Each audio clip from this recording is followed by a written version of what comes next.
ओ दर्शक नमस्कार भन्न चाहन्छु म सुलकले कतिपय सुनिसक्नु भयो। आज नेपालका देउबा शेरे देउबा केपी ओली प्रचण्ड सबैलाई लेबेटा बनाइदिएछन् हैन। अब चाहिँ नेपालमा केही बन्छ जस्तो लागिरहेको छ। खुसी छ, आशा छ, खुसी छौँ, आशा छ।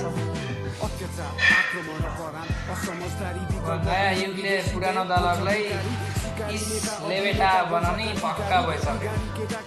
केपीलाई प्रचण्डलाई देउबालाई कृष्णका गाना सुना दो कृष्णका गाना। Thank you.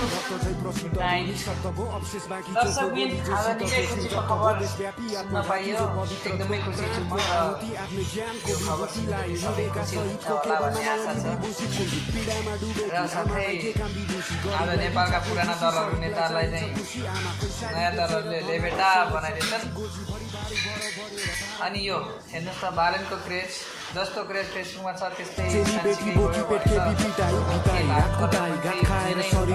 त्यसको माटो नै मिठाई खानु मोजान्तो युद्धको गीत जो त्यसको लागि भक्त झै प्रसिद्ध हो निशब्द हो अवशेष बाँकी चोखो बोली जो सिद्ध थियो सिर्जप्त हो देशव्यापी आत्मघाती जो पवित्र थियो प्राणको आहुति आफ्नो ज्यानको विभूतिलाई हिँडेका शहीदको केवल नामावली विभूषितको पीडामा डुबेकी आमालाई के काम विदुषी गरीबलाई बिछाक्ने खुसी शरीरलाई चाहिन्छ खुसी आमा पैसारी बोकेर टमाटर सँगै छ खुसी गोजी र अहिले लगभग 4-5